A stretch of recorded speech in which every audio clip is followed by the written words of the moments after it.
Hello guys, welcome to Forex. Good morning. All friends, how are you? আমি এখন ফরেক্স gold মার্কেটের update দিচ্ছি।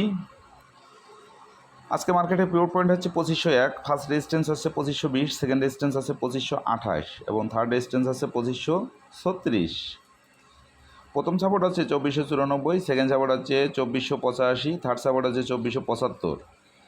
মার্কেটটা মর্নিং থেকে পর্যন্ত লো করছে 2511, হাই করছে 2515। মার্কেটটা বাইতে যাওয়ার সম্ভাবনা বেশি, সেক্ষেত্রে আপনারা বাই এন্ট্রি নেবেন 2517।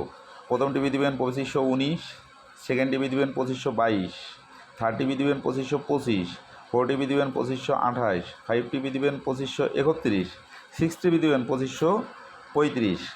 এসএল প্রাইমারি ব্যবহার করবেন 2508, ফাইনালি 2498। যদি মার্কেটটা নিচের দিকে মুভমেন্ট করে, মার্কেটে ক্যারেক্টার চেঞ্জ করে, সেক্ষেত্রে আপনারা সেল এন্ট্রি নেবেন 2498। প্রথম টিভি দিবেন 2495, সেকেন্ড টিভি দিবেন 2492, থার্ড টিভি দিবেন 2489, ফোর টিভি দিবেন 2486, ফাইভ টিভি দিবেন 2482, সিক্স টিভি দিবেন 2478, এসএল ব্যবহার করবেন 2508। আমি মার্কেটে অ্যানালাইসিস দিয়ে দিলাম। অবশ্যই আপনাকে এই মার্কেট থেকে প্রফিট করতে হলে মার্কেটের ডিসিপ্লিন মানতে হবে, মার্কেটের রুলসের ভিতরে আপনাকে চলতে হবে।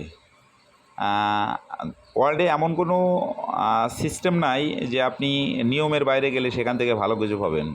মাস্ট বি সেখান থেকে আপনাকে অনেক কিছু হারাতে হবে।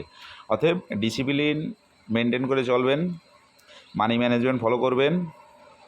আপনার একটা টার্গেট থেকে টার্গেটটা ফিল আপ হয়ে গেলে ক্লোজ করে দিবেন ট্রেড, অতিরিক্ত ট্রেড দিবেন না, লোভ করবেন না, ধৈর্য ধরবেন, অবশ্যই ভালো কিছু পাবেন। ধন্যবাদ, থ্যাঙ্কস অল।